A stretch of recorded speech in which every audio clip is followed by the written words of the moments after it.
Hey everyone, for today's video I'm going to show you how to composite a Milky Way photo like this with a foreground image like this one. Now there's several reasons why you may want to composite a photo. My reason for compositing these particular images was the fact that light pollution in New Jersey wouldn't allow me to capture the Milky Way naturally in this area, so I decided to create an image that I had envisioned. The photo of the railroad tracks was taken during a quarter moon, which illuminated the foreground nicely, allowing me to reduce my ISO and stop down my lens for a sharper image. The Milky Way was captured in California near Lake Tahoe while using an iOptron star tracker, which allowed me to gather more light to reduce my ISO and capture sharper stars with a 35mm lens. So once you've picked out your sky and your foreground image, the next thing we want to do is bring them into Photoshop. Go to Photo, Edit In, Open as Layers in Photoshop. Now what I like to do is lower the opacity of the Milky Way sky so I can see where I want to position it with my foreground. For this composite, I want the railroad tracks to lead straight towards the Milky Way. Next, I'm going to edit Free Transform to allow me to rotate the Milky Way so I can put it in a vertical position that works better for this composition. Hit enter when you're satisfied with the position and turn the opacity back up to 100%. Next, using the crop tool, we're going to get rid of this dead space in the photo. Before editing the sky with my foreground, I'm going to quickly adjust the lens distortion of the train tracks to make the image a little bit more symmetrical.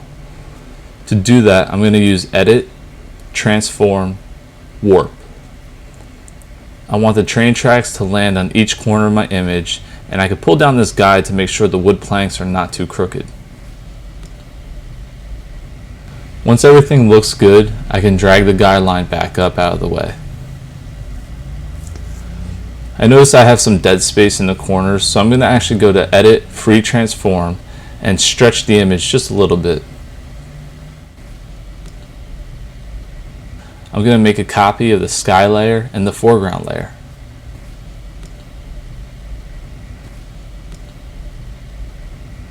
Next, move the sky layer below the foreground layer.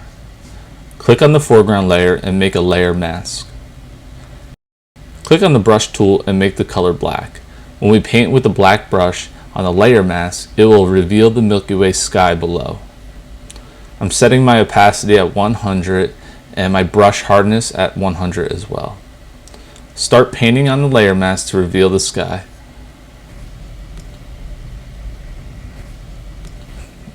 To make sure you're not missing any spots, you can press the backslash button, which will show you what you've painted in red.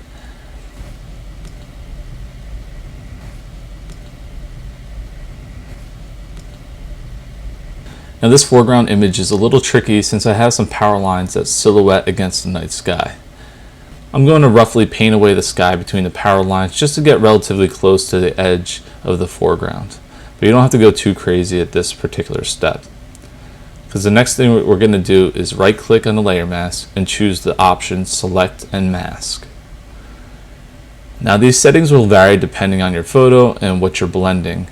I'm going to shrink my brush size a little bit and put the hardness down to around 5%. I typically set the radius to 1% and the contrast I keep between 10 to 25%. In this case I'll use 15.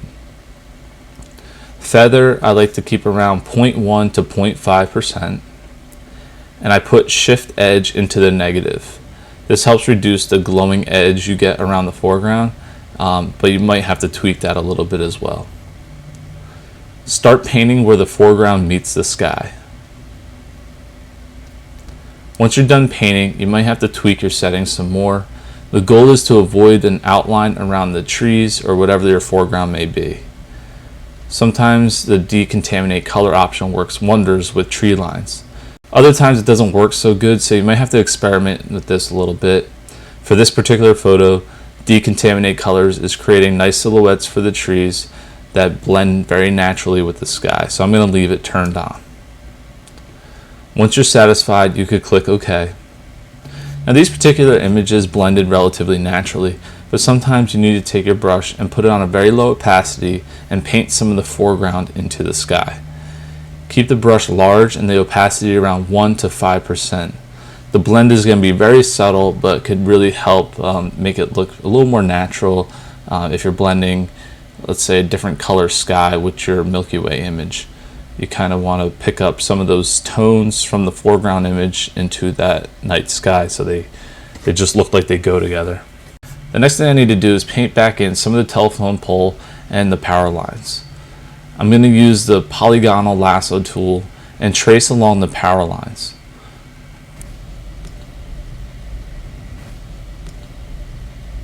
Once I close the trace, I then paint back in the telephone lines that got erased away. Now I'm going to speed this up just because it's going to take about 15 minutes to kind of trace all these telephone lines and paint them back in. This is all about keeping the image looking as natural as possible. So sometimes you have to do this little tedious work to get the best blend. Once you're satisfied with your blended image, you can flatten it. Next, what I like to do is a little bit of dodging and burning.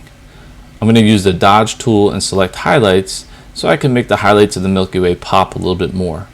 I use a very low percentage, and I just pass over once or twice, but I don't go too crazy because you don't want to destroy your highlights. Once you're done with that, switch over to burn shadows. We're going to burn the tree line and kind of darken those up a little bit to make them blend even better. And then we're also going to burn the dusty areas of the Milky Way, just to kind of make that pop a little bit more. I think I'll even burn the corners of the foreground as well, just to kind of give it a little more vignetting, and then I might dodge the train tracks just to make them stand out a hair more. So once you're done doing a little bit of dodging and burning, you can flatten the image and save it to go back into Lightroom. Now in Lightroom, we could do some further adjustments like increase the exposure. You can play with an S-curve, play with some clarity. What I like to do is bring my photo into Nik software. So if you have that, go to Edit in Color Effects. And you can edit the original image, or you can make another copy of it. As you see, I have Glamour Glow already selected. That's one of my favorite tools in this software to use. So I'm going to play around with the settings for the Glamour Glow. Probably keep it around 30%. You know, you don't want to go too crazy, but it gives a nice little, just a little surrealism.